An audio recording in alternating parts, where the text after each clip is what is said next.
Hello everyone, welcome back to the final WTF1 podcast of the year.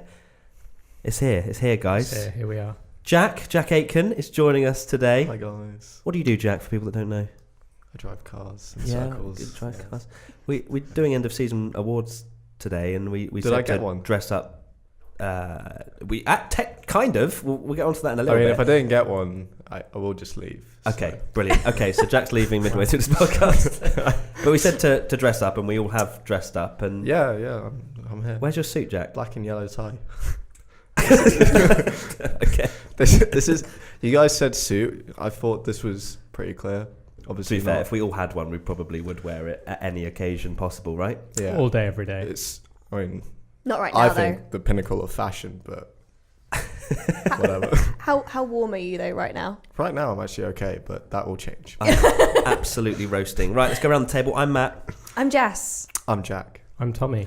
And we are here for the final sort of review podcast, right? We're having a chat about what went on. We're giving away some awards today. Not actual physical awards, we can't afford that, but more sort of voice, metaphorical, awards. social awards, Nods right? of approval. Yeah, like, well done, you. You know? So we do have an award. I don't know Polite what- golf clap. What's that? Polite golf clap. Oh, I don't watch golf, so what's I that? watch Is that Me just neither. like It's quiet? just like Golf. it's It's a the most polite. politest clap you can do. Yeah. That's Okay. just So a very basically- soft and a nod as well. Yeah, Just like well, it's like a posher version of like a Wimbledon clap. Good. What's a Okay. Wimbledon Lots of clap? golf. We've got scales of clapping now, have we? What's an F1 clap? Wow. I mean, there was no clapping involved with Yeah. my fist pumping, but hey. Before we get into the season review, I think it'd be a good time to have a chat about the Kimi prize giving. Well, the Kimi prize giving, the FIA prize giving, I and mean, it was Kimi's about Kimi. Kimi won antics. the prize giving. It did, because I don't tend to usually watch much or any really of the prize giving. It's never usually. Entertaining. I did or- not watch any of it. You didn't, or No, I didn't. But you watched- I mean, do many people? No. You sound like No. you're shocked. I but- didn't even know it was televised. I'm not gonna lie. Well, Like, yeah. genuinely, It just kind of did the rounds on Twitter, didn't it? Of like, Yeah. oh, the gala's on, okay, and then suddenly it's just 1,000 Kimi gifs of him like. Or just- you even said like the biggest thing that you were looking forward to is everyone getting irate about the fact that Lewis never wears black tie, Yeah. and you were like, yeah, this is going to be it. Everyone's going to be memeing about this. Enter Kimi Räikkönen. Yeah. He did so well. He did so Not well you. that Vettel had a horrific mustache and Hamilton wore green trousers and no one was talking about it. Kimi helped them out massively. Yeah. Maybe conspiracy theory. Kimi was actually being fed by Lewis and Seb, just like we've made errors here. Lewis, let's get the drinks. Yeah, Vettel's like, my shaver ran out of battery. And Lewis was like, someone lost my luggage. Kimi, please provide a distraction for us. And it was no. beautiful. It was couldn't have gone amazing. better. I heard there was half an hour before he went on stage, they were trying to calm him down and kind of get like, I don't know what they were trying to do, maybe feed him water, I don't know, but they were trying to be like, Kimmy, right, you're going on stage There's in a little so bit. many. I love the supercut online of him. Like he's there with a cigar, like waving his arms about. I love the fact, like, massive props to Mintu, though, his wife. Yeah. Oh my god, yeah. She handled that. I mean, well, she didn't. She kind of just went, okay, you're doing this now. Off you go. I'm gonna film it. Yeah, literally. And did you see at the end when they were all outside and Mintu's like, get in the car. And Kimmy's like, no, hey fans, how you doing? That was the best. It was like so Kimi funny. drunk is like anti-Kimi Räikkönen. That he just becomes like every other like thing at Silverstone. There's like videos of him even like knocking kids out the way to like not get an autograph. And now he's just like moves his wife aside and he's like starts applauding and he puts someone's hat on. He's wearing like a Russian hat thing. And he's giving people high fives. It's amazing. Kimi So Räikkönen definitely won the best person ever, right? Best just person yeah, ever, yeah. not even just at that award. Hands down. It was incredible. Right, let's kind of take our minds back all the way to pre-season. Can we do that? I mean, I don't really. this year? I don't remember Abu Dhabi, let alone I can pre-season. tell you all about Renault pre-season testing. Everything else is kind of. So can we actually, difficult. because we were there. in the in back the of the garage. garage. But we missed you. You literally Friends. came in like the Yeah, day I was after there we every left. day that you weren't there. Oh, okay. I see how it is. That's You've seen how it your works. schedule. That wasn't organised. We definitely, I was going to say, oh, what? Because we did the same thing. Oh, wow. Oh my! It's a love-hate relationship. Yeah, It's okay. mainly hate. The Yeah, stickers maybe. are hanging on the F2. They're half peeled off. So we have a question in from @David_SV750 who says, for the award, this is the first award of today. Okay. Exciting times. Best car livery. Oh, not just because you're here, but it's got to be Renault. Yeah, it has really. I don't think it's any contest. It is actually a really nice livery, all jokes aside and bias aside. Yeah, sure. Sure. Yeah. No, when it was hide this. so I got to see some of the pre whatever you call the samples for the year, and all the designers they're quite creative, want to let the juices flow, and they're like, oh, we want to do this and that, but Renault won't let us. They want us to do this really boring one. I was like, oh, it can't be that bad. And they showed it. It was like, that's amazing. what are you going to do? Yeah, They wanted aero cats all over. How good could it be? No, but it looks so good. I think everyone was loving. I think the livery season, like the pre-season liveries, was some of the best ever, because normally everyone releases the same car, pretty much the same as last year, and you had like McLaren going with the bright orange, and I'd completely forgotten about this until I was doing a video the other day, but I completely forgot about the camo ball. Yeah. That feels like forever ago. teased Like us. everyone was loving that. So yeah, it was pretty cool. But they didn't even run that in testing, did they? Which just that the was shakedown. weird. It was. They never said they were going to. They never said they were going to run that in testing. They had done before though. They said this is a demo. Our full livery will They be teased us. launched. But you're not They bitter teased us. about it 10 months later. It's just awake people at like. night, It's camo such ball. it's such a strange thing to get like irate about, but I guess Because it's new and different, and I'm like, hell yeah. I mean, it give did me look that cool. camo ball. It I mean- looked amazing, but it's not. I guess it's just not Red Bull. I mean, F1 fans never get irate about anything, do they? No. they're a very calm bunch, famously. So the big talking point at the start of the year was McLaren with new Renault power versus Toro Rosso with Honda. And I think everyone kind of, well, for me anyway, I was like, well, I'm pretty sure McLaren are going to do a lot better than Toro Rosso. Well, And it was one of- they had the best chassis. They had Yeah, McLaren the best too, yeah. chassis. And yet they had one of their worst seasons to date, right? Like I don't know how it compares with the Honda. I think expectation-wise, it has to be the worst. Mhm. Yeah. Because Terrible. like with Honda, there was always a caveat of they're learning. It's going to be an upward curve, and even when they had hiccups, it was like learning. But now, they were pretty clear what their goals were at the start of the year. There Yeah. are two other teams with Renault power doing better than them. And the big problem I see is that they were quick at the start of the season. Like They were Alonso good, was yeah. like third or fourth in the championship at one point. Yeah, he and, was. And And they had the whole like now we can fight. Thing. that meme. Yeah. Well, the memes of like Honda and McLaren at the start, it was just ridiculous that every year McLaren spent testing in the garage with problems, and Toro Rosso were first at the end of the pits, Yeah. weren't they? And they did the most laps. Yeah. Well, I think Alonso had a problem with his. I think his wheel came off immediately in about 2 laps, and you were just like, "What is going on?" And what was the It's a absolute curse. fire from Toro Rosso at the beginning of the season? What did they say? They were like, all systems woking. They were throwing shade. That a was- lot, like that was like some serious. You would though, wouldn't you? Yeah. I mean, But the thing McLaren is- haven't exactly been. I don't think they've handled it very well in public. At No, all. no. Yeah. On a And number Honda of were like, go levels. on, give them some stick. Do it. Yeah, Go on. just go on. Yeah. They're breaking down. We're not. Come on. It's good publicity for Honda. It's good for them Yeah. anyway. Like I'm really glad to see Honda have actually finally got a package together where, okay, they're not winning races with Toro Rosso, but they got Red Bull next year. Yeah, and Toro Rosso had some solid finishes. And they were reliable. That's they were getting there at the end, weren't they? To be fair, I think they're on a par with Renault now. Mhm. Like the top three have stayed relatively stable. Yeah. Even Renault might have dropped back a little bit, being honest, and Honda have actually caught up, which is pretty impressive. Yeah, exciting times. What I find weird is that McLaren, obviously, as I mentioned, were really quick at the start of the season, and yet the might of McLaren couldn't continue that progress. Like, you would expect them to close the gap to the top three if they've got a good, solid base, right? But That was all spin. sorry, It was spin. It was. I Yeah, think we were the best discussing it chassis right and at the what kind of beginning thing, of the season. It was a case of like, of course they're going to come out and say it's not our fault, it's Honda's. I agree with Jack that they didn't say that. It was too blatant what they were saying, and it set them up for a fall, because if they didn't do anything other than compete, which I don't think... And they had to be up with Red Bull, didn't they? If you asked anybody at the beginning of the season, do you think McLaren are up there? I don't think anyone would have, but the fact that they were so like harsh on Honda and saying, we would be competing if it wasn't for this engine, and then to come out the starting blocks and do okay for the first race or whatever, but then literally disappear off the face of the earth again. Yeah, like you saying, the development game was so weird for a team thing, like McLaren with their budget.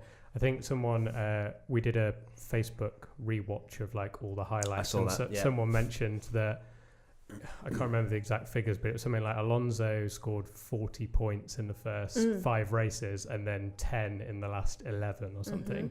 They were just nowhere. Like they were bottom with Williams. Yeah. In every session at the end. I think they had something fundamentally wrong with their correlation with the wind tunnel and everything, because they pretty much just gave up from 3/4 halfway through the season, because they knew that they were so far off with the car. There's something so wrong compared to what they were seeing in the wind tunnel that it's just almost, you can't recover from that. And how demoralising to have to still turn up to every single race, put in all those hours, all that effort. Fernando was loving it at the end. He was just like, yeah, whatever. Well, I guess like my last few races, just cutting corners. Yeah. But for everybody else, maybe I can't imagine that it was tough. Easy to turn up and go, oh well, back of the pack again. I mean, it must be the same for Williams. I mean, I don't even know what it was. Oh, Jack stripping off. What are we? We're one award in. I'm absolutely roasting, but I'm in it for the long haul. You guys can de-jack it. No, So I'm here. Thanks, Jack. That's not proper etiquette. So just to officially announce, so David SV750's award for best car livery went to Renault. We can say that. Yeah. Yes. Okay. Yeah. Let's move on to the next award, FionnDuff's award. Least controversial moment that was made controversial. So you mentioned it before. There was the Gasly's "Now We Can Fight" radio message mocking Alonso, which was. I think the thing with that was, it was Gasly sort of, like say, throwing shade at McLaren, and he maybe naively thought when you're in F1 that things get taken massively out of context and you can't really make those kind of jokes. And he got a massive backlash from a lot of like Spanish media and a lot of like almost like death threats on his Instagram and stuff about it. And he kind of realized, I can't, like, it's a bit childish to do things like that. Do you think that's because though, like, team radio now is so much more of a part of the broadcast? Like, I think it's always been a part that people enjoy. They choose but now, because that might have just been a joke for his engineers. Like that might have been a passing comment. You always have to know the possibility and actually the likelihood when you say something like that, which is quite inflammatory. They will pick that out and play it. It's like a lot. Like, didn't Alonso make a comment halfway through the season that was like, "Oh, FOM are obsessed with me. They always play my radio and all this that's stuff." Because you keep giving them stuff to play. He knows how to play the Stop game. giving us memes then. Yeah.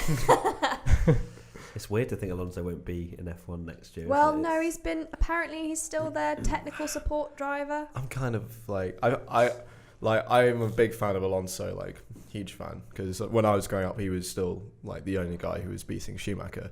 But at the same time, the last couple of years, the last couple of years, I'm just like, I think he's become a bit of a like comedy role, which is a bit sad. It is sad.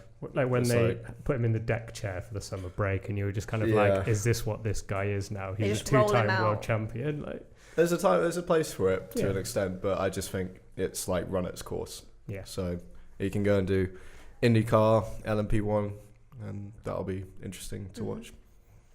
Any other least controversial moments that were made controversial that you can think of over the course of the season?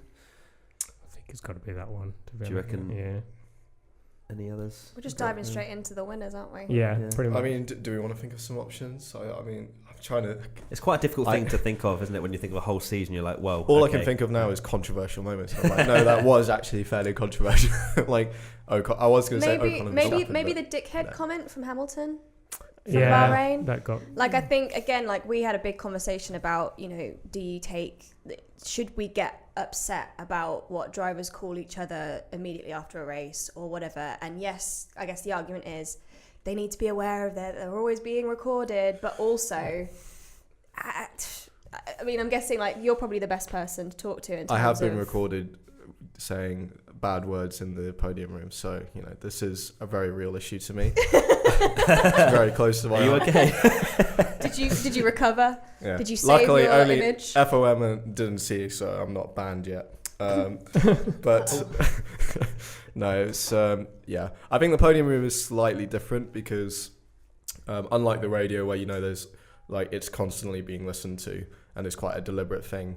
The podium room, there are mics around, but they're very much in the background, and they are quite clever to sort of try and make it subtle so that you don't. It's not in your face. You're not thinking about it, and you're just out of the car.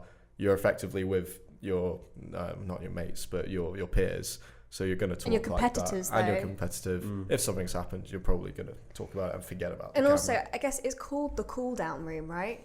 But you're not allowed to cool down because you're being filmed. So it's kind of one of those things where it's like, how much right should the media have or FOM have on these athletes? All of it. That's my favourite part of the weekend. So cool down this room. is and it's You're true. right there. You have to It balance is the equivalent of them filming like the changing rooms of a football or rugby match afterwards, when they're probably effing and blinding and really, angry and stuff. The only time you hear about that kind of thing is when, like, I don't know, Sir Alex Ferguson threw a boot at David Beckham. That was instantly the image that popped up in my head. But that's one, and that was how many years ago? Yeah. Whereas the in thing F1, is, there's no it's every single race, and it's that whole thing. Like, are we just going to get PR machines in drivers that are just going to go, I can't say anything. So in effect, eventually, we'll kill all the entertainment anyway, because drivers will be like, I can't say anything, I'm going to get filmed, and I'm going to get picked up for it in the press conference. Kind of like... Because that was the biggest deal about the dickhead comment, the fact that it got picked up in the press conference, made a massive deal of, and it was actually Vettel that stepped in and went, do you know what? Yeah. Come on. That was great. Leave him alone. That was really cool. Yeah. That was a pretty cool Good guy Vettel moment. Yeah. I've got another one to throw into the mix for this award. How about every Lewis Hamilton apology via Insta stories? Anything Lewis and the preceding Lewis Hamilton statement. He's just had there was another He's one. just had the slums comment. Yeah. Oh, the slums comment. That is just everything he says. Poor guy. Honestly, he can't do anything right. I mean, he does say some stupid stuff. Yeah. He does say but some so does stupid everyone. stuff. Yeah, and without sounding like one of those people. I did see a few comments on Twitter that was like, "Oh, can you imagine if like Hamilton was the one that was drunk at the FIA gala? It wouldn't have been seen the the same thing, would it? It'd been like how disrespectful that he's at an awards do and he's drunk. But because it's Kimi, everyone's like, "Oh, this is really funny." Yeah. But it is different. But again, like, he is also the one that everyone is watching. He's the 5-time world champ. He's the one that everybody wants a soundbite from, and that's just part of the mix, I guess, because you're not going to follow, no offense to Gasly, but you're not going to follow Gasly around the entire FIA award giving ceremony or whatever. Yeah. I mean, he loves WTF1, so I mean, it's so true though. Like if Marcus Ericsson said something slightly controversial, it'd be like, oh, okay. Marcus Ericsson would literally have to like tell someone to die, and then then it makes the headlines. Like so harsh. So, no, I'm saying that's what we're not recommending that course of action, Marcus. No, don't do it. Don't do it, Marcus. Don't do it. We won't report it. Yeah, we will. Okay, so what award? What award? Which one should we go for then? That's tough. So what have we got? We've got Gasly. We've got everything Lewis Hamilton has ever said. Everything Lewis Hamilton says. What was the second one? Maybe it is everything Lewis. The Hamilton dickhead said. comment. Well, which kind of goes into that one. So maybe Lewis wins. Just Lewis Hamilton as a human being. As a human being, just not that controversial. Least controversial. Yeah. Everyone makes it controversial. Lewis Hamilton wins for being Lewis Hamilton. What a like golf clap. Yeah, golf clap for like audio listeners. They have no idea what's going on. They just hear a slight like tipper tapper in the background. Anyway, next award: most unpredictable race at Wardy 1706. Unpredictable race. What's the criteria? How are we defining unpredictable? Not to be like, you didn't know what was going to happen.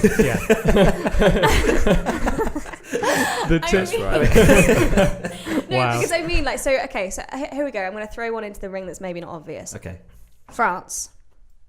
Well, because it was surprising. Because we on the podcast were like, this is going to be absolutely diabolical. Exactly that. Because that's what I mean about the different definitions of unpredictability. Okay. We all thought it was going to be shit. It wasn't shit. The two I threw into the mix were Baku and Austria. Baku because it was mental, but then also you can argue that that's Baku because of last year. But I guess it delivered again. Maybe it is expected. And then Austria, just the fact that Mercedes double DNF'd, which hadn't happened since the 50s. Yeah. And Red Bull won at a power track, which you never thought that was going to happen. Yeah. I'm going to throw China into the mix. I think China was a great race. Obviously, we had the safety car that came out right at the wrong point for, I think it was Bottas, Vettel. Hamilton carried on as well, didn't he? Yeah, and Mercedes made a lot of bad strategy calls, didn't they, at the start of the year? And then obviously you had Vettel crashing into, Verstappen crashing into Vettel. Yeah. You had Ricciardo come all the way through the field to win. Like I found that quite unpredictable, especially for China. Everyone hates China. I love China. Yeah, so I think it's a great race. It always produces pretty awesome racing, if I'm honest. So I'm going to throw that into the mix. Anything else, Jack? My vote was with Baku initially. It's but like Tommy says, it's kind of consistently unpredictable. So how apart do you? From 2016, everyone thought it was the worst race. Yeah, I guess 2 out of 3 ain't got hyped up too much by the F2 race beforehand. That was pretty hypeful. Yeah, we were loving that. We were by the pit entry, like literally losing our crap watching you go through, and we were like, "Go on, Jack!" It's insane. I feel like. I was getting messages and like trying to follow it on Twitter because I think we were walking back from maybe like Driver Autographs or something. Yeah. Obviously, you see you guys going around and like I had a message. It's like, oh, Jack's like 18th or something, and I was like, oh, what? And then they just came up like, Jack's 5th, Jack's 3rd, Jack could win this. That was because wasn't it pretty much my thought process in the car. Yeah. Didn't the top 5 like just crash out? Yeah, basically this was still when all the clutch problems were. I love how this has turned into F2's most unpredictable race. By the way. Here. But this was when all the clutch problems were still happening. So a bunch of us stalled. We went into the pit lane, went out of the pit lane, caught up to the pack under safety car, and then later on. The top 5 just all decided to outbrake themselves at turn 1. That was and ridiculous. All got stuck in the runoff area, and I was like, "Thank you." So I went from starting in the pit lane from like 18th or 19th to 2nd. That's insane. And you're being rolled back into the pits, weren't you? I seem to remember. Yeah, literally, they were racing away through turn 2 and turn 3, and I was like, "Could you go faster, please?" I don't want to be a lap down. The race has started. I love how polite you are. Could you just potentially just roll me? Sorry a bit to quicker? bother you, old chap. I have a job to do. Yeah. I bet you were thinking though when you did stall it that it's not all is not lost. Actually, the radio was broadcast, so you can go back and check what I was thinking. Spoiler: it was a swear word. Yeah, I can imagine. But after that, and after it's kind of you're sat there and you're going, okay, it's Baku. There's probably going to be a safety car. To be fair, the best thing about Baku when you're the driver and you're racing is the slipstream. The slipstream on that straight is ridiculous. It's if you're in a long gearing, you can literally gain 35 kilometers an hour just from being in a slipstream, which means you're basically approaching the start line at warp speed compared to the guy in front of you, and it's like genuinely scary. Which way do I go? Because by the time I make this decision, he's going to move as well, and I won't have time to figure it out. What does that feel? Does it feel like a slingshot? Does it feel like, just for people that don't know, or does it just feel like it's just like slowly building? Because you know that they're not slow, but it's normal speed for them, and you're just slowly creeping up to them, and as you get closer, it just accelerates more and more and more the closer you get, and you start to panic a little bit when you're like left, right. Well, and that's what happened to the Red Bulls, right? The thing that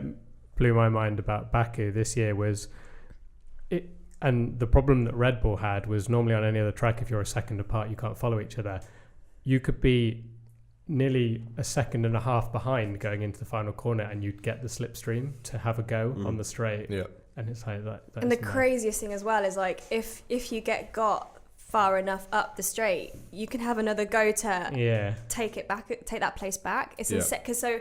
And it was the shot for me that always gets me excited about Baku is when you're watching like a pack of cars go down that straight in single file, and all of a sudden they just go boom, like, and then it's three abreast, and you're like, holy moly! Everyone's got their own little speech bubble saying, "I've got this."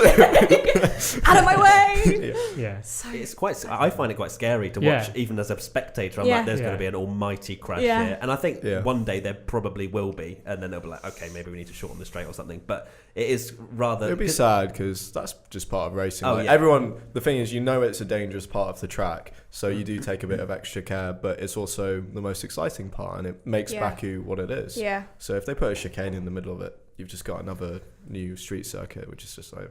As soon as you see a safety car as well, you're like, wow, there's going to be about 7 wide coming down. And the leader's just like, I've lost it. I'm going to be 8th by the end of this race. So what do we think then? Unpredictable race. What's it going to go to? Maybe we do give it to Baku. Baku is well just done, Baku. You never know what's going to happen for the in individual Baku. race. Yeah, if we're going to look at it as a race, then like when you look at the starting grid, you're like, that's not going to be how it finishes. And you get like a Force India on the podium. And even I think that as well. It was the only non-top 3 podium, right? Yeah. Perez. So. Yeah, and even in terms of pure pace going into the weekend, it's like anyone could be on top. Yeah. Which is cool. I'm surprised you haven't mentioned that Leclerc was 6th or 5th, was he? that's just usual these days. Oh, yeah, true. He gets points left. That was his centre. race though, where he came alive, wasn't it? He was like, okay, he's there. One. Yeah, because the first few races were a bit like, okay, he's actually getting beaten by Ericsson, and then it was. He's actually. I'm here. I think that Baku was the moment that you started falling in love with It him. was that podcast where we were kind of trying to say, he's in a Sauber, come on, like he's amazing, and you're like, oh, is it though? And then from then on, that just became the meme that you were like, always shout out back to in Charles. Charles. Well done, Charles. He You're said actually blushing. He's blushing. No, I'm not blushing. I'm just really hot. He said he's going to potentially get at least 2 wins next season, didn't he? As well. I saw a report saying It's a that. load of rubbish. So He's going to be Vettel. Yeah, I'm going to call it right now. All right, cool. I'm just going to accept that and move on. Okay, the next award at Jack DC93, the Royally Messing Up Award. I mean, there's only one real contender for that, isn't there? Yeah. Germany. I've got another one thrown into the mix. I think Italy, Ferrari, they did this a lot throughout the season, and we discussed it a lot. They didn't implement team orders when they needed to, and I think Italy, while the Germany mistake was huge, and again, that race, Kimi was ahead of Vettel for ages, burning his tyres out, right? But then Italy should have been the race that they allowed Kimi to get pole because he was behind to get the slipstream for his qualifying lap. And, they should have said, like, Kimi, like, you need to let Vettel by at turn 1. Vettel goes through, wins the race. They're back on, in championship position. And instead, they bottled it. Italy was their one moment to turn it around. Yeah, definitely. And you're right. It's they poor really management. I just can't believe that they didn't. A lot of the whole weekend, though, the whole weekend, it was just like, it was theirs to lose, and they lost it. And then you had that race where Mercedes were doing the team orders because they left Bottas out as a sitting duck to block Kimi to make sure he didn't win, and they're just playing Ferrari at their own game. I find it so strange because obviously I think we spoke about this before, but Ferrari have always been so savage. Like, they are the most savage team in terms of team orders. They will just do whatever. But I don't know if it's with Maurizio Rivabene or what, but that Italy race, it was almost like they were trying to be good guys and be like, right, go on, okay, have a shot at winning this race. And then obviously Vettel then had the spin on Hamilton, and I guess we look at it like, oh, they threw it away. Vettel very much had a part in that. Yes. Big throw It's a away. bit of bad luck. He could have easily been third, not spun round Hamilton, and then there would have been an absolute slipstream race for the rest of the Grand Prix. So, because it was tight at the top, like Hamilton and Raikkonen were chasing each other the entire race. I mean, I think Monza up there is probably one of my races of the season because it was just such a slightly unpredictable edge of seat stuff for the entire way around. And it wasn't even wheel-to-wheel racing, was it? No, it was just, no. It was just tense the whole race. Yeah, and then when it was wheel-to-wheel, it was exciting, and that happened enough to kind of keep you hooked. But yeah, you're right. It wasn't. It was just a. You're just Ferrari and Vettel this season, really. You are right. The Royally Messing Up Award is just Ferrari and Vettel, I guess. Because I guess because obviously that wasn't the one time that Vettel spun. I mean, it's become a bit of a meme, like. Does he want to spin or does he want a world championship?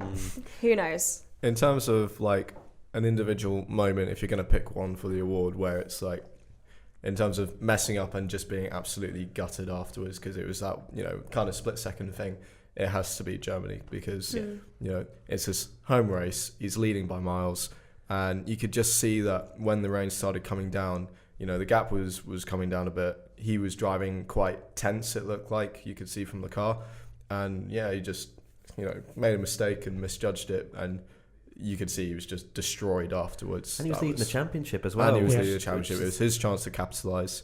That was the psychological turning point for me. Absolutely. Like, where it just, that was it. That was so dramatic as well, that qualifying, like, it always gets mentioned in the highlights as well, because Hamilton was 14th, Vettel on pole, and then that just switched. Yeah. The championship changed so dramatically just from qualifying to race. Yeah, it was insane. And this is obviously an opinion, and we don't know if we would go back in time and Vettel not to crash in Hockenheim, but I think it would have genuinely gone down to the wire, even though Mercedes looked like they had the edge towards the end of the season anyway. I think that just with that psychological advantage for Vettel, we know how Hamilton can be affected as much as he was completely on his A game. He thrives on it. He thrives on it, but like he can also be quite emotional, and I think that, I mean, we saw him try and push the car back in qualifying in Germany, didn't we? Yeah. So he was very pent up with emotion at that point. But again, we'd come off the back of Silverstone, where Vettel had stolen his home race from him. Like, so Vettel had stolen Hamilton's home race. Come to Germany, it looks like it's still all going wrong for Lewis, and then Lewis takes Seb's home race. That psychological warfare is, and it wasn't obviously intentional, like Vettel cocked up. So, but that. It enabled Lewis to come out on top psychologically, and it was a massive, massive moment of the season. I'm going to throw one more in there, Go on. which is not Ferrari related. Shock. It's still a team. I'm going to put Williams in the mix, because I think they had a shocking season. which could have been avoided, because, you know, okay, you know, people joke about Sergey and Lance, but, you know, they're adequate drivers. And they're not probably as bad as last in the championship by that margin, which was sizable. And, you know, the amount of times you saw them with a car that just looked absolutely horrendous, like undrivable, because downforce was dropping out, which is the worst thing you can have as a driver. And it took them so long to figure it out. And the development of that car was so stunted, even though the factory, the Grove, is one of the best of the midfield in terms of resources.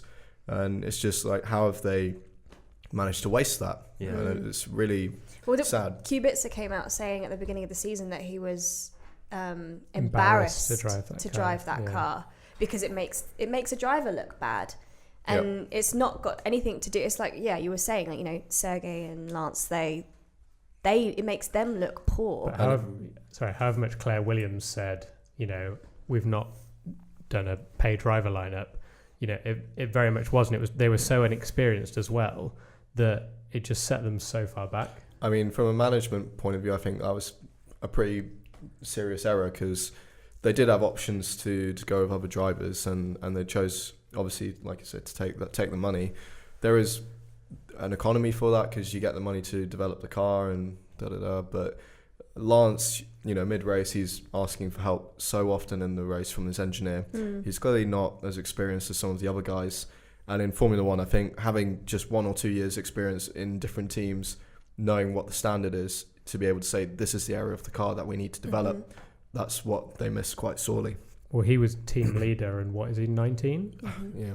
So second year in F1, he's 19. He's arguably kind of been put in very quickly as well. From didn't even do F2 or anything, did he? So no, he's to lead a team when you're that. Sirotkin, as much as we love him, he's not got the experience either. I mean, he's a competent driver, but when you don't, like I say, have that context of knowing what an F1 car should be like, you're never gonna stand a chance. So what's the fix? How do Williams bring it back? Well, they're going to have George next year, which will be a massive help, because I think George is quite good technically at feedback, but he still won't have the experience, obviously. So hopefully Robert will be able to bring some of that knowledge back to the team, having driven the car this year. But to be honest, I think it needs to be a bit more of a whole-scale change in the engineering department, because there's something seriously not right about how they're using the resources there. it makes much more sense as well to have a veteran driver and someone coming up that's proved themselves. Like that's the mix that we usually see in a Formula One team, isn't it? So I'd be interested to see, because at the same time, is Kubica really just being brought in for that technical help? Because when we look at his lap times and what he's done in tyre testing, which obviously isn't a massive, great way to sort of measure things, but at the same time, he isn't going to be as good as he was. So why? Obviously, he's brought in a lot of money as well, from what I've heard. It's quite a few million. Yeah. But at the same time, he's bringing that technical sort of side as well. So it makes sense, and I think for Williams, hopefully, it will project them up the grid purely from George's sort of talent and Kubica's sort of mindset. Love you, George. I'm sure he's watching. So are we going to go for the Rawley Messing Up Award for Vettel at Germany, but as a team, Williams? Should we do that? Let's go We'll with split that. it up for Yeah, driver and team. Driver and team, yeah. Okay. Yeah. Why Okay. not? All right, cool. Next one. This one's quite good. At Callum Moore _12, best pirouette of the season. And one man springs to mind. It's not a complete roasting of Vettel, obviously. They put in their tweet brackets not to dig at Vettel. Leclerc had a few as well. But the difference was, Leclerc didn't always execute them perfectly, but Did he do a 360 at one point? I mean, Was it Suzuka? It was Hockenheim Suzuka as well. Yeah, as well. I wrote in my they were notes beautiful that pirouettes. he was so impressive at the end of the season that he was even spinning off well. Yeah. Or because Yeah. if he came off, he managed to avoid barriers and stuff, so Yeah. there was no real damage to the car. Mm. It was pretty impressive. I've not seen Yeah. many drivers be able to control spins like he has this Yeah. season. Alonso had a good one at Suzuka as well at Degna 1. Oh yeah. I think it was in practice. He just put a wheel on the grass on the entry there. And usually if you do that, that's 100% certainty you're in the barrier and quite hard. But somehow he didn't. So everyone on the pit wall in Renault was just like, how did he do that? If that was us, our car would be in 5 pieces right now. Okay, so you're throwing that into the mix. I don't actually remember seeing that personally. It was in practice, yeah. But I think it people sounds said- impressive. Obviously, we've got Vettel, but I don't think that's the best pirouette. I think No, that's because they just- were messy. No. I think Charles 360. 360 Yeah, was, let's go, was Charles. proper Have you seen that video from the 80s where Keke Rosberg just Yeah. When he did these, spins tried to a bit. overtake. Yeah, carries on. That was It was unbelievable. up there with that. Yeah, it was good. Okay, so we're going to go with Charles. That was Charles. easy. Yeah. 360, Charles. Yeah. Well done, Little Charles. Pitter patter. I love how we didn't clap the last award because it was a bad We award. haven't clapped the last 5, I don't think. We've been inconsistent with the clapping. Yeah. Oh, sorry guys. Yeah, we need a whap more. Yeah. Okay, next one. This is obviously going to create a bit of discussion, I reckon. Best race of the year. America, easily. I wouldn't say easily. We had There some were very good some races. incredible races, but I think just all of America was just incredible. to second and nearly won, Tommy. Well, if that was the case, I would have picked Austria. No, yeah, it was just an awesome race. But the thing with America, when you actually watch it back, it doesn't seem that good when you're watching the highlights, and it's very similar to Italy, where it's the tension of it. Where I can't remember the last time you had 3 people going for the win and you didn't know who was going to win until the last 2 or 3 laps. It never happens in Formula One. Yeah, and we had Bahrain as well. Bahrain, the gap between the top 2 was I can't remember what it was. It was but it was less than I think it was less than a second. Yeah, it was Bottas and Vettel. Wasn't Yeah, it? Bottas and Vettel. It was insane. So we've actually been given quite a treat this year in terms There's been a lot of good races. A lot of good and then quite a few drastically bad as well.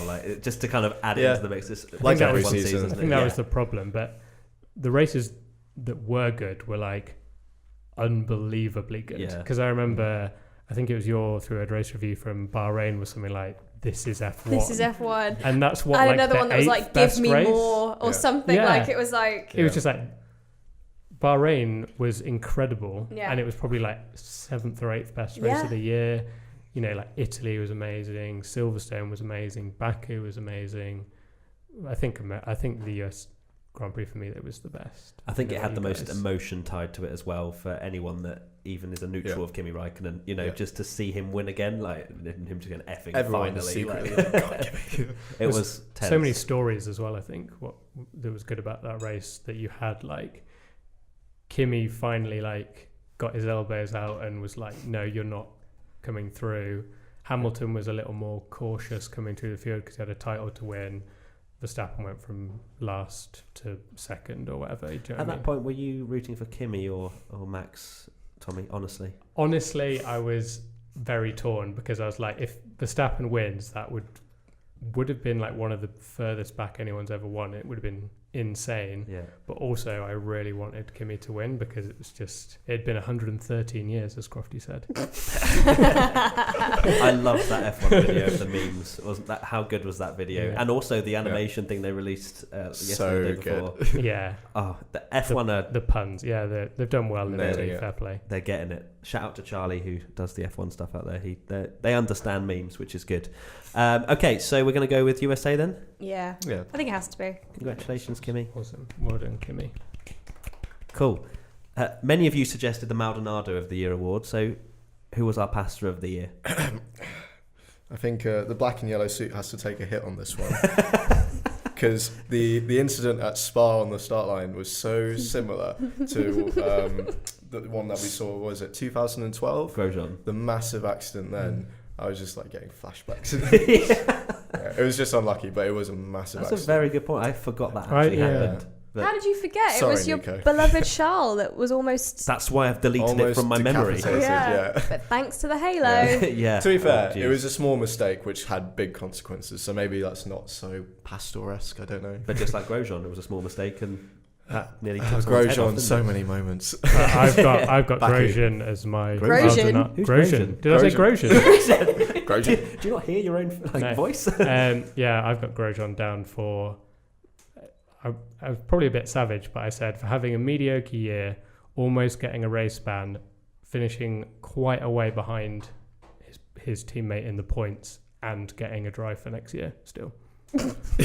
Just Yeah, Maldonado That's pretty things. Maldonado Actually, thing where you're Yeah. like, Yeah. you And- crashed in every race. How are you still in F1? And crashed under safety car with no On his one own. around him. That's probably the moment I would pick out, yeah. What? And then wasn't it in Eric Spain? Spain when was he just terrible. lit up the back That was tires a bad and period was for him. just. Yeah. Like The- what goes through just as a racing driver, Jack, in Romain Grosjean's position at Spain, what was he thinking to do that? Do you think is there any sort of common sense behind that as a racing driver? No, it's difficult because it's not really common sense because you're just acting on impulse, obviously. So I suspect when he started to get it sideways, there's that desperation because you know that A, there's a lot of cars around you, B, it's all going quite pear-shaped, C, he's probably, I can't remember, Baku was before, so he's already had like some incidents, and all of that stuff does play on your mind if you're having a bad patch. So he was probably just quite like determined to get it back. So you just literally put your throttle to the floor. I mean, that was his way of trying to rescue the situation. I'm going to make a smoke the screen. smoke screen. Yeah, he just did like. If no one No sees one that will I've know. spun and I just come out the other side. Yeah, no, I can't say what he was doing, but to be fair, everyone has those moments where you get a bit of brain fade, and He just had quite a few. he just had quite a few. I Yeah, bet Bernie was sat there watching the race. Obviously, he was a fan of sprinklers and stuff. He's like, smoke screens. Yes, this is the way forward. comes out of the ground. Just install a Grosjean Bernie and comes out everything. the Smoke. with the smoke. Grosjean's at every corner spinning his wheels. Okay, so I guess it's quite difficult to sort of break down what is a Maldonado year. You said Grosjean as a kind of As a season, person, as a who's person. the most Maldonado-esque person? I think however much it kills me to say, like Max had a pretty Maldonado-esque start to the year as well. Yeah, Even Maldonado, I don't think managed to have like 7 bits of contact in 7 races, and then we won't get into the Ocon Verstappen thing, but a lapped Oh, yeah, let's leave driver, that Pandora's box closed. taking another driver Yeah. out is pretty Maldonado-esque. I don't think It even is. Pastor managed that. So. As a lapped car, it's no. very Yeah. that is very Pastor-esque. Yeah, It's almost like extreme pasta. Yeah, I was like, Yeah. we just said he's never done it, and yet we're like, yeah, that's very Maldonado. That's what he would have done. poor, had he poor still old been in the Pastor. sport. If he watches this, we're all going to be feeling very guilty. Nah. Nah, okay, fine. So should we go with Grosjean for that then? I don't. I think maybe we would go with Grosjean, Depends. but Verstappen gets an honourable mention. Honourable mention. For- Half a pasta.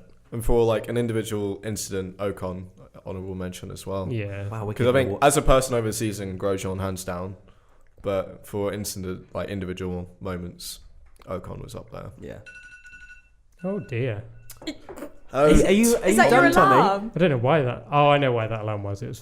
Tell for us. do you want Formula to E. share with the group? It was Oh, for okay. Formula E to remind me to post something when the race was about to start. Well, that's I don't normally get up at 12 minutes past 12. I was going to just for the say, race. like, what you do? Put your snooze on for 3 hours. Nice. Okay, so we're not going to clap for that, and we'll just go. Wah, wah, wah. Okay. Wah, wah, wah. Okay, next one at fortylemon. Moment most likely to make you cry. So I guess we can split that up into, because my moment is to do with the WTF1 video, but for people that just watch Formula One. It's got to be Alonso's goodbye in Abu Dhabi with the guard of honor and the donuts. Yeah, like, it was cool. 100%. I was a broken man. I think we'd said before, like, we weren't that emotional about Alonso leaving, mainly to do with his attitude, and then just because, like, it didn't feel as emotional as, say, like, a Massa retirement #1. So it was kind of like, I wasn't expecting to feel that sad. And it got to Abu Dhabi, and they'd done, like, the driver's briefing room was all like, thank you. That and was very cool. they put a lot of effort into, like, saying goodbye. And but I was still a bit like, oh, okay, yeah, it's going to be weird not seeing him on the grid next season. It doesn't help that McLaren don't let their drivers retire properly as well. It's always like, oh, they might come back. Yeah. They're like, please come back. Hakkinen, Button. Yeah. None of them have Hakkinen, gone out Button, saying... Nigel Mansell, I think, was another one where they're just Yeah. kind of like, oh, they're going on a break. They might come back. We're just going to keep them over here. It's like McLaren don't know how to break up with their drivers, isn't it? It's Yeah. almost it's like It's never good. maybe What call was me, their- it's fine. No. What was their thing when they really wanted Van Dorn in and they had that, what was it, innovative 3-driver Yeah. strategy press release? Do you remember that? Yeah. No, you're putting Button as your test driver. Yeah. Just say it. But Just- it's typical just say McLaren. it. McLaren can never say it how it is. They Yeah. always have to think of some weird spin to put on it, and then it usually comes back to bite them in the ass. 'Cause I mean, Button did he do any testing after he left? He did Monaco, didn't he? When Oh, Alonso- Just yeah, he took replacing one. Alonso once, yeah. Just And because peed they. in his seat. Yeah. Good lad. And that was just because Alonso was off chasing the Triple Crown. Triple Crown, yeah. So Triple Crown. Every time someone says Triple Crown, I hear Zach Brown going, "Let's go get the Triple Crown." Like, I don't know why. I'm just like, that's yeah. It's just ruining it slightly for me. It's quite distressing. Yeah. But that's a separate note. But yeah, the donuts at the end, I was, well, we were there, but watching on a TV screen, and it was a bit like, Yeah. It was so okay, he's really it was so going. respectful as Yeah. well. Of, like Vettel, Hamilton, Alonso will have their differences throughout their career, and to think, because it was spontaneous. I think they Yeah. came They out and didn't said plan it. it wasn't planned, and they're like, right, we're gonna all go on the straight, like 11 world titles between us. Like, it was so cool. That in itself, I think the fact that it was spontaneous, but they just nailed it. Like, Yeah. they got So, Well, Alonso apart in from the Lewis. middle. Everyone was pretty much in time. Well, Lewis, yeah. No. Lewis was doing his own thing. Yeah. But that was pretty impressive. Yeah, I've got another moment to throw in. Daniel Ricciardo in, where was it? Which race? Kota. The one where he screamed. When he screamed. Yeah, that was oh straight yeah, to the Was heart. Kota, that wasn't it? Kota or Mexico? And that Can't remember was which one. I think it was Kota. Yeah. Mexico was where he said Gasly can have the car. Oh yeah, But But it was just kind it of was like- the US one where It he was was that like, slow build up where everything was just going wrong, and Verstappen was obviously coming good, and then poor Danny Rick, everything was going wrong in the Yeah. car, and he was still trying to He be couldn't- Mr. Smiley, wasn't yeah, I think- it was just like, he's smiling, you're just like, I know you're hurting, Danny, you can let it out, and then he did. he And it finally was- did. Yeah, it was. But it's always for me as well. Like, I think everybody knows how much he loves Kota, how much he loves America and Texas, and he almost sees it as kind of like another home race. And this is the second year in a row he's DNF. And he could have won that race as well. He could have Yeah. won that race. Looking back on it, he was, well, Verstappen was pretty much last, wasn't he? And Yep. Danny Rick was running about 5th or something. Yeah, So it is. Yeah, it's a that is moment. sad. And to see Mr. Smiley no longer smile, you know that's that's what major. it was. It was just like, And what gets me is the fact 6 races in, he's won 2 of the races. Like, yeah. we think Danny Rick's gonna have an awesome season. Maybe Red Bull can contend, Yeah. and then No, see you he? He had later. that weird sad. stat where he was never on the podium apart from his wins. Yeah. Yep. Pastor Maldonado lasted. We're not calling Danny Rick Going Pastor back Maldonado. to the Pastor Award. And then Pastor Award for another Danny. moment was when Ocon was in our video. So many people that watch WTF1 would know this, but when he came in IBR with his little blue bag, that was very sad, Yeah. wasn't it? That was a very upsetting moment to see him walking off. It's like, look at him. It's like, oh my God. It's the pathetic bag that made it, I think. He It was didn't even have like a suitcase. It was like Force India said, here's a towel, wrap your things up and go. Going on for a picnic or something. Just need to get the stick. Yeah. I know, it was like that. But I think we'll And definitely he was on his own too. Yeah. That was the Yeah. strangest thing for me, like, because all the other drivers, well, not all the other drivers, but a lot of the other drivers had people like an entourage or like their Physio or their girlfriends or their wives or whatever, and Esteban was just on his own. Imagine him throwing that and going, pack your things. Yeah. You're done. The Strolls walk into the garage. See you later.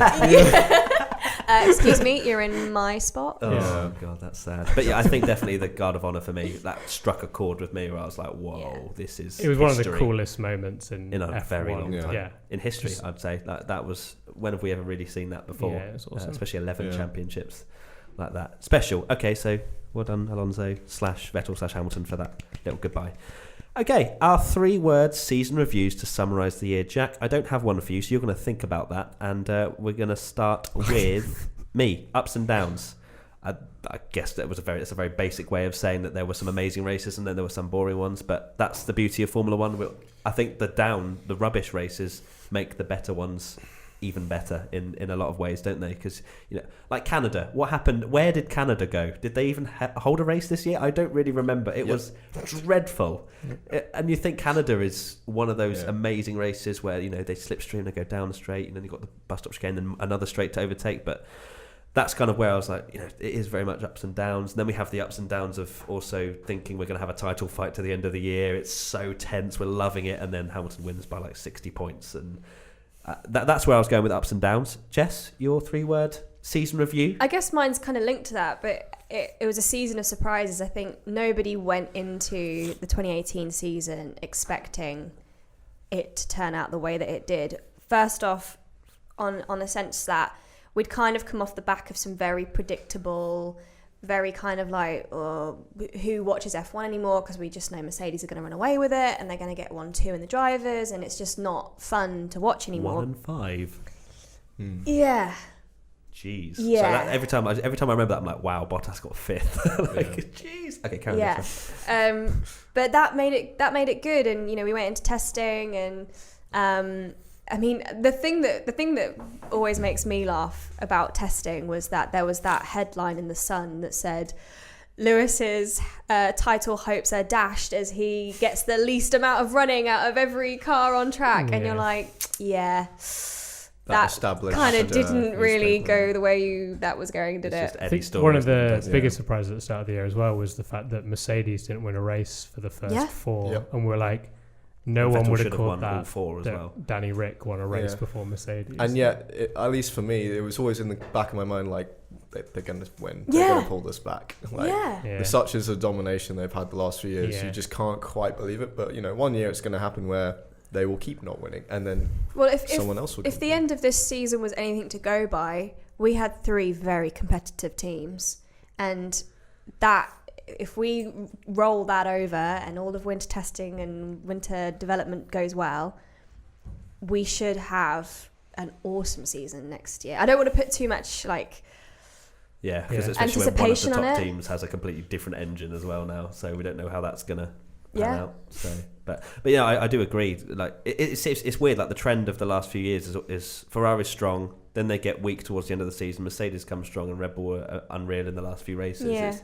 I hope that will change, and we'll actually see Red Bull compete on more power tracks, because when you compare their start of the season to the end of the season, like Australia qualifying, like how crazy that was as a benchmarking for us. I think a lot of people's when we asked fans for their season reviews was like 2017, that year, because it was just so like the parallels between the season. Even when we were talking before this, we were like trying to remember what happened in 2017 and 2018, because it was so similar. Of like Verstappen started the year bad and got strong, Vettel started the year so strong and got bad, Hamilton came strong at the end and won the title by such a long way, even when you thought it was going to be really close.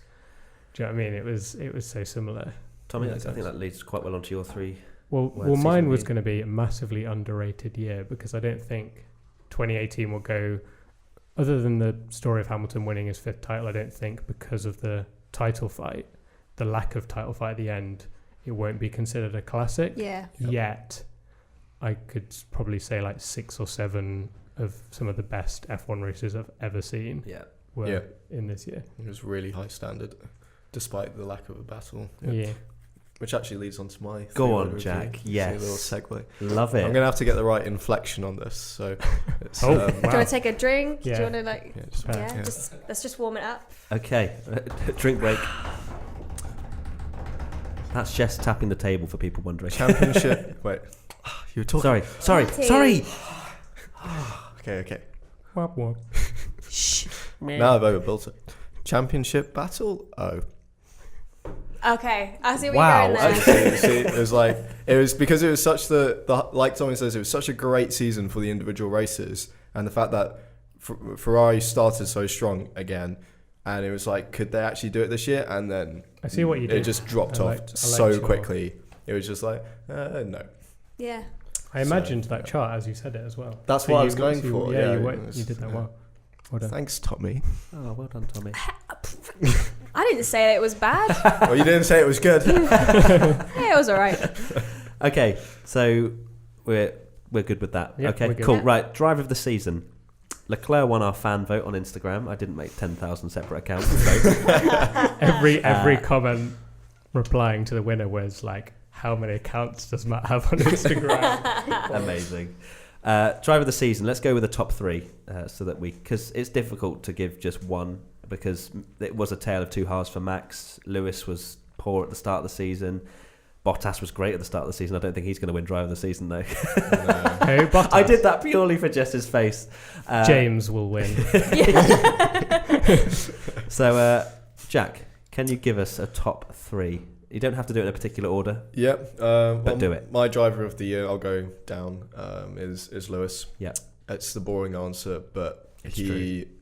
I mean, yes, Charles is second, and I'll explain why it's that way around and not the other way, because Charles did an amazing job, but I think there's a difference in terms of having to win in a car that's maybe the best, but it's not by a lot. You've got a lot of competition, it's a lot of pressure. He didn't start the year well, so he had to turn it around. And the fact is, Vettel made a lot of mistakes, but he actually really capitalized on it. And he was I was speaking about this with some of the Renault guys the other day.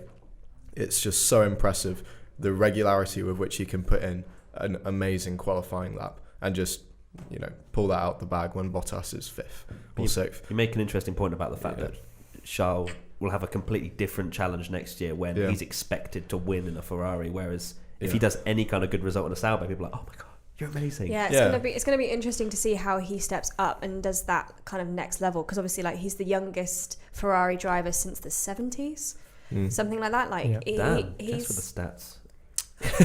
I should know that. Ferrari is of all the teams probably the worst for that, because they very much shut you off from the media. They make sure that you are very much in the Ferrari bubble, and that has some pluses, but most drivers tend to find it quite difficult to adapt to. So he's going to have a big challenge next year. So plus, I don't imagine I don't think Vettel's going to be cold towards him, but this is Ferrari's new protege. It's going to be Vettel versus Ricciardo again. Yeah. In a lot of ways, isn't it? It's got the potentials to be, and obviously we've come quite a few years past that point now.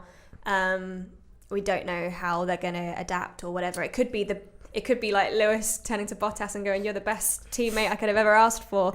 But stay in 5th. Yeah, that's why you stay down there and be my wingman, and everything will be fine. Yeah, I wonder what Bottas would say the other way around. I wonder if Bottas would say that Lewis was the best teammate he's ever had. I hope Bottas releases a book in 3 or 4 years. Hamilton was the worst teammate ever or something. I'd buy it. I can't imagine. I mean, equally, I guess in Bottas's defence, I can't imagine having Lewis Hamilton as your teammate to be very easy. No, not at all. But equally for Charles, I can't imagine having Vettel as your teammate to be. My money's easy. on Charles next year. I think. Yeah. I think he'll be really strong. I think it's a make or break year for, I know it's a bit of a cliche, but for Vettel, he really has got a bit of reputation building to do after the couple of years he's had now. Especially after that moustache. Yeah, well, exactly. Tragic. What is Yeah. he? Start of the What year, was he he has the thinking? slipstream haircut, whatever it was. Oh yeah, End the, of the the year, he has a undercut. moustache. Like, what? What is it? Yeah, but people, he won 4 titles, and Hamilton's had the same where you always go, oh, well, he was in the best car, and then he joined Ferrari. Ferrari started doing well again, and people are like, oh, Vettel's a great driver, and he is a great driver, and there's no doubt about that. A lot of it, I very much think, is pressure. But if he does get beaten by Charles, I think that might be the end of his career. Could where's be. he got to go next? Well, or he'll just become a Kimi Räikkönen and be the I filler. can't see him I couldn't see doing that that. doing Kimi that. is one of a kind in that sense. Yeah. I think Vettel's much more likely to get annoyed and And it'd be leave. very humbling for Yeah. him, which I don't think he'd enjoy if he Yeah. goes to a midfield team. Like, where do you go after Ferrari? Especially, I know everyone say Charles fanboy, but if Charles wins a championship with Ferrari in his first year, let's just say, which is still a possibility. yeah, I think you could he say will. that.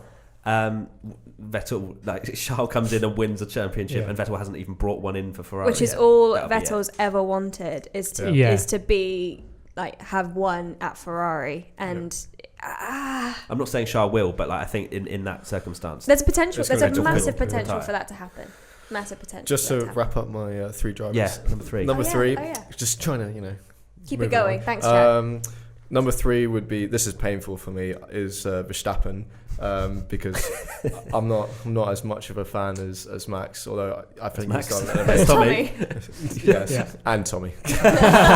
But he's done a great job this year. He has made a lot of mistakes, particularly at the start of the year, and I do think that he played a part in the Brazil incident as well. Yeah. But Thank you. more often than not, he's been pretty amazing. And yeah, Danny Rick, I love zoom Danny in Rick on- as much as anybody. But the fact is, he's actually, if you look at the qualifying results, Max has been better this year. Yeah. It's been quite a strange one because we always talk about like the drivers that you just get that sense that they're magic. And I'm similar to, as much as I love Ricciardo and I think that he's awesome and he's so good for F1, he's kind of lost his shine now. And I really hope that this breakaway for him joining Renault is the chance for him to have a fresh start and maybe come back at it, because he's going to be the make or break, I think, for that partnership to work. But Max is magic, regardless of how. He made Ricciardo leave basically. Yeah. Because of how good he was. But at the end of the season. he's just undeniable talent. Like he's like Charles. So like if you think about like magic drivers that we have on the grid right now, it's Charles and Max. Like Charles and Max. And Lewis. And Lewis. Yeah. Lewis, obviously, but I mean in terms of like upcoming guys that are gonna be world champions. Yeah, It's that's those true. it's What those about Lance two. Stroll? No. So yeah, But so the thing is, Sorokin. there's reasons never why tried. those drivers are hyped. Like I remember when, like Vettel won in the Toro, everyone was like, he's going to be world champion, and he's won 4 titles. Hamilton came in, everyone was like, this guy's amazing. Alonso did the same, and realistically, while there are so many really good drivers in F1, the only 2 for me that have done that have been Leclerc and Verstappen. Yeah, exactly that. And people were, saying Verstappen's overrated because he crashes a lot, but when he was in Toro Rosso, he did prove in a Toro Rosso that he could do that. Like the best drivers get into the best cars. Charles did it in a Sauber. Yeah. He impressed so much that Ferrari had to say, well, we need to get you. Yeah. So Okay, Tommy, give us your top 3. Hamilton, Verstappen, Leclerc.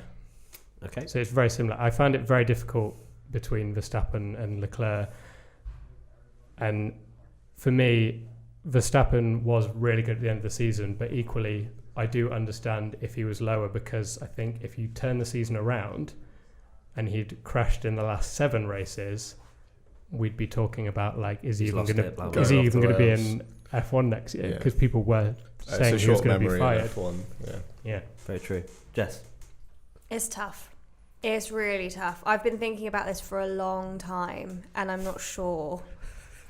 And by a long time, I mean 20 minutes on the way in. I was going to say, how long? No, honestly, like ever since we kind of decided that we were going to do that, and I knew this was going to be a part of it, I've been thinking about it for a long time. Go on then.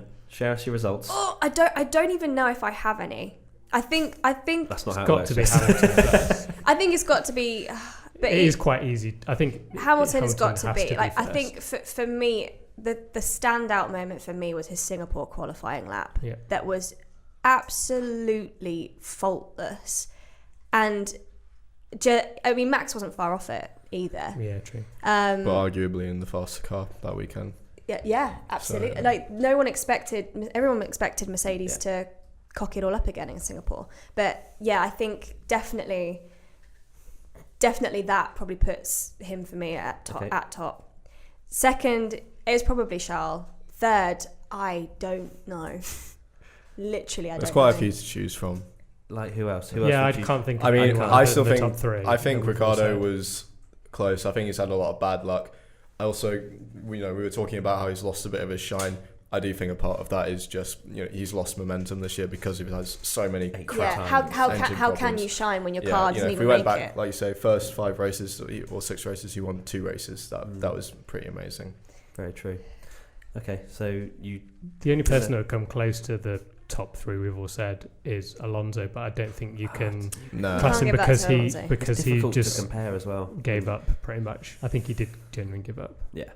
So Jess, I don't think I have a top. Sit on it number 3. and have a think. No, I don't have one. I'm not giving one to I only have top You just 2. can't give it to Max, can you?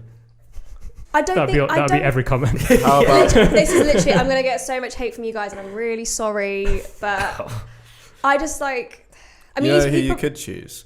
I hear that Renault reserve driver. He's pretty great. I mean, he didn't technically race, but if he would have. He did, he was around the paddock, he did things. lingering, Yeah. All right, Jack great Aitken asset third. to the team. Lurking, yeah. in the shadows. Like, hi guys. I'm here. Avoiding I like us F1. at literally every moment that he could. I mean, okay, who wouldn't? For the sake of going with exactly what everyone said, pretty much, I'm going to put Charles first. Purely because I think he had more of a consistently great season than Hamilton did. I think Hamilton was off his game for longer. And I could easily say Hamilton. Don't get me wrong, but I don't want to say exactly the same as everyone else. Fair enough. But if we're all in agreement, and I think that there aren't that many other options. Yeah, well, Hamilton / Charles could be first or second, I think, for me personally, because we say that it's difficult for Charles, to kind of measure Charles' performances because he's in a midfield car. He's against potentially not great opposition, but at the same time, I've gone from thinking Bottas is great to Bottas is actually dreadful. So again, it's difficult to then compare Hamilton. So that I really would love to see Hamilton go up against someone that's rated highly. Then we will really know, because Rosberg was seen as a kind of a number 2 driver, but then now he's left, we're kind of like, actually he was pretty damn awesome. Yeah. So for me, I think as a season, I think Charles and Hamilton would easily come out on top, and then it is difficult because I want to give it to Max, but at the same time I then cast my mind back to the start of the season where we're like, is he going to get sacked? And it's really difficult to say that he had a great season and he finished third, but he had a great second half of the season. But then he had really awesome standout performances. Yeah. So it wasn't kind of 2/3. I think it was actually 11 of them. It was because that is one of the things that made me put him second. Was I was the same, where I thought I had a really bad start to the season, but it was Monaco. Mm-hmm. The second Monaco was over, he was like podium, like from Canada onwards, and even challenging for. He was fighting with like Mercedes and Ferrari when he shouldn't have been. But Kimi was also on the podium consistently. Yeah, but he should have been, and he should have won many races in that car, I think. But then he was not really given the great strategy a lot of the time, was he? So again, it's difficult to compare. For fear of my opinion being cast aside purely because I'm a Charles fanboy, like we said, Hamilton's Singapore lap was incredible. Charles' Brazil qualifying lap, I was like, whoa, okay, hello. That was impressive. You've arrived. Well, he'd arrived quite a lot sooner. In Brazil? Yeah, but I mean, that was sensational. I guess from a racing driver's perspective, Jack, for us watching, it was incredible. But for someone like a fellow racing driver, how did you see Charles' lap? Because was it as impressive as everyone's making out? It's so hard to tell because only Charles knows how much grip was actually on track. But the fact was, a lot of other people tried and pretty much did the first sector and were like, nah. And Charles, I think the key thing was he stuck with it, and actually through the rest of the lap just got so much more confident with it. And it was pretty impressive. Having the confidence to push on in that situation is especially when there's such uncertain conditions. Anywhere could be slightly damp. Basically, it's a willingness to take the risk, know that you might barrier it in a massive way, but you're just going to try. The team were like, "Come in, don't worry, we're good." Yeah, and it's like, no, one please more. come in. So yeah, there you go. Okay, so top 3. I'll give Max third. I think he had some sensational drives. So. We've pretty much all said the same. Yeah, like the 3 are all in the same. Yeah, well, ballpark. 2 for Jess. But anyway, next year. Let's cast our minds to next year. Question for you, Jack. At @Mark_W1994. Based on their consistent improvement since their return to F1, although you said Renault slightly came on the back foot. On the engine side. Yeah. What do you rate Renault Sport F1's chances next year? It's difficult to tell. Obviously. It's difficult. Basically, we got 4th by the skin of our teeth this year. A bit more than that, but it was tight, and we just think it's going to be tough to get the top 3 teams next year, even with Red Bull moving back to Honda engines. So probably we just want to consolidate 4th. And if you look at, it's funny, we had a debrief in the race space just to wrap up the year, so everyone could see what the expectations were, and they had a big graph of all the points from this year and where all the teams sat. So you have the top 3 teams like there, and then it's Renault House. Yeah. So we're just like, if we can just like get to there, close the gap, that would already be a massive improvement. So I guess the work's towards 2021, right? Like that's when the big hopefully shake-up's going to happen. Exactly, and it's like we want to be in the position that Perez was in Baku, where if something crazy happens, we'll be the top. Yeah, we'll be the best of the rest and able to capitalise. I'm interested to know your thoughts, Jack, on next season with the more simplified front wings and things like that. Obviously, we're all hopeful that it'll improve overtaking and stuff, but do you think that's going to happen from what they're changing? No, I don't think it's going to have any effect. I mean, I'm not an engineer, so I can't be exact. But you're a racing driver, so you're there or thereabouts. Let me just get my glasses out. And your calculator.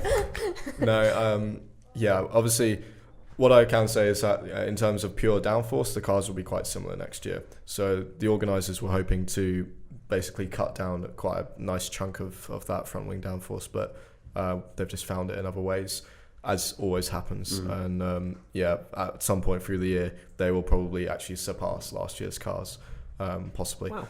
That hasn't really had the intended effect on that side. But the way the air goes over the car will be a little bit different. I don't think it's going to have a noticeable effect. They need to be much more drastic to do. Sad times. Okay, well, thanks, Jack, for ruining 2019. Sorry, guys. I tried. I'm not designing. Hey, it's better than saying yes and then it's actually rubbish. So there's going to be overtaking galore. But we don't really want that, do we? We want overtakes that mean something. So I think on that side, it's not going to hurt the show. It's not going to change it too much. We had great races this year. It'll be still chances. Okay, at @4characters123, will Red Bull Honda be battle ready for 2019? This is a question to all of us. No, I don't think so. Unfortunately, it'll be a transitional year. I think. I would love them to be up there because I think they proved at the end of the year that they were ready to take the fight to Ferrari and Mercedes. But I think it would be a step back. And Toro also have been very quick in the straight line, haven't they? But they're just running skinny wings. I'm not going to lie, I can see next year being very similar where the car's not quite there and then Verstappen tries to overdrive the car to make the difference up and probably has a difficult start to the year again. I would not surprise me if that happened again. Test, any thoughts? I guess you want to be hopeful, right? I don't think they're going to come racing out the blocks and winning races straight away. I think we're going to have to wait for 2021 to see anything like that happen and a kind of shake up in the order that as it stands. You would hope that the development with the sister team would help them, inform them. I'm sure that they've had a lot of communication in terms of, how did this work? Absolutely. So you would think by having that as a dummy run for this year, it's not going to be a McLaren catastrophic, we've never done this before, holy crap. Plus Honda, they've got a decent amount of seasons under their belt too. They improved a lot this year. Exactly. Yeah. I think and even from like the outside you could see it. So God only knows what it feels like on the inside.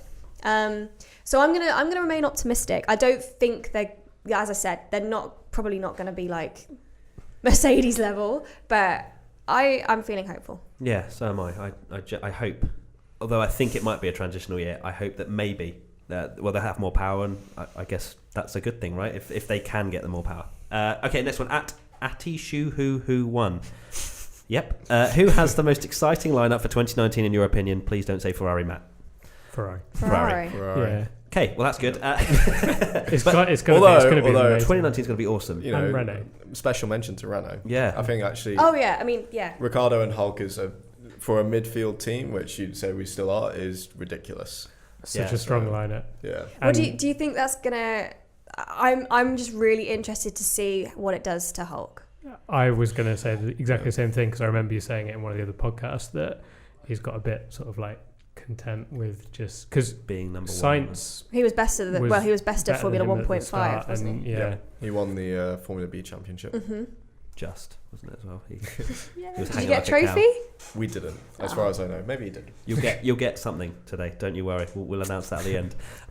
But I think it's difficult to really pin one lineup because I'm even intrigued at Force India to see Perez go up against Stroll because is Stroll just a pay driver? We're going to find out next year. Although I've changed teams. There's no excuse. Like Stroll has to, even though it's Daddy's team, so he doesn't really have to do anything. He can just drive and that's fine. But all the way down the grid, I'm excited to see. You know, obviously Charles against Vettel. You've got what other changes? You've got McLaren. Every single team Norris, apart from Haas and Mercedes have changed. So which is ridiculous. Never happens. It's a completely unrecognisable grid next year, bar Mercedes. But even then, like I'm still hedging my bets that Ocon's going to come and sweep that seat before the season's out. You reckon? Yeah. Bottas is broken now. Like he needs this win to break. Like watching back the start of the season, he did do good. Like he had some moments and he was ahead of Hamilton quite a bit.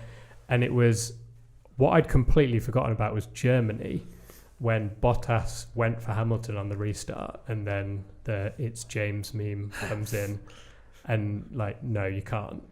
Copy James. From then on, he kind of was going down and then obviously Russia just plummeted from Russia onwards. No, you're not allowed to win.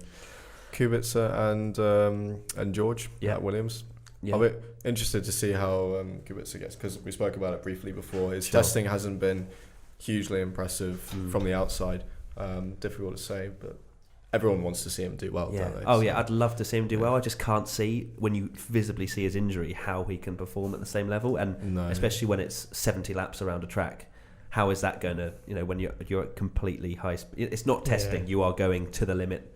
And Kubica was so good, it would be a shame if he did come back and it was just I foresee it being quite sad, but we'll see. And finally, at DavyT0247, how do you think the new season might play out? Let's get a prediction from each of you. Just a one-liner. How do you think the new season will play out? 2019. Leclerc champion. Ooh, there you go. That's a big one. Goodbye, Seb. Okay. Similar. It's similar. Yeah. 6 world championships, but I think the battle will be with Charles. Jeez. Yeah, oh God, that's weird to say that Charles and Lewis will be battling out. We don't know, but I think it will be 6 world titles for Hamilton, which will be very, very scary for me. I'm not going to watch Formula 1 from then on because Michael Schumacher cannot be surpassed. If he is surpassed or even equalled, I don't know what I'll do. So when Hamilton's on 90, Schumacher got 91 wins. So when Hamilton's on 90, you're going to be like, just leave. Just before the checkered flag, just turn the TV off. What happened? I didn't see it. IPR is going to be amazing. I don't know what happened, guys. I'm just going on your... Hamilton's still on 90 wins. That's what I know. And that is it. We're done. Oh, no, my one line. Oh, no, 6 world titles and Charles. I don't know. We'll see. Also. Yes, this is the end of the podcast, which means you're probably wondering what this is in front of the table. This is the 2018 Social Media Team Championship, which we do for the Internet's Best Reactions for people that watch the podcast but don't watch IBR. I mean, who are you? Who are you? And this is the special race rundown animation that we use, Jack. Obviously, you're a keen to the viewers. There you go. Nice little zoom in there. Is that good, Jack? Is that looking good? Yeah, he's given us a nod.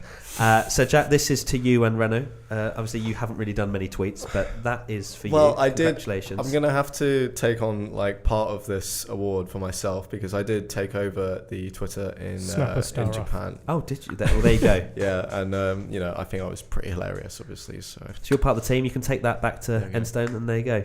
Absolutely. I will present it to the team back at Enstone. I think they'll be extremely happy and looking to push on next year with some development of the social strategies. So. I love that. It just turned into like just going to push on like PR stuff. Like, yeah, we're going to do this. Yeah, we're not going to rest on our laurels. We'll be, at the end of the day, I mean, you know. Yeah, this goes back to all of the boys at the factory and girls. Nice. Okay. It should be girls and dear. boys. And with that, we are done for That's 2018. Podcast Wow. done. Goodness We me. made it. Golf clap. Well done to everyone. Jack, thank you so much for not only being here today, but also for your participation throughout the whole season of being here and Anytime. there for us with this and other stuff. So and obviously to Jess and to Tommy. Can I just say I'm very disappointed that Jess hasn't done the broom room joke yet. Oh. Can we just Well, for anyone that welcome survived? to the broom room. Broom, broom, says the car. I And did on not know that that was note- happening. The beauty of editing. Wow, the What broom a room. way to close 2018. Yes, well there we go. Thank you so much to everybody that's watched the podcast and obviously WTF1 over 2018 and for the foreseeable future into It's the been future emotional. and 2019 and 2020 and etc. Merry Yay! Christmas. I'm really good Merry at Christmas. outros. Bye And Happy New everyone. Year. Merry Christmas, Happy New Year, and we'll see you in 2019. Bye. Bye. Bye. I'm sweaty.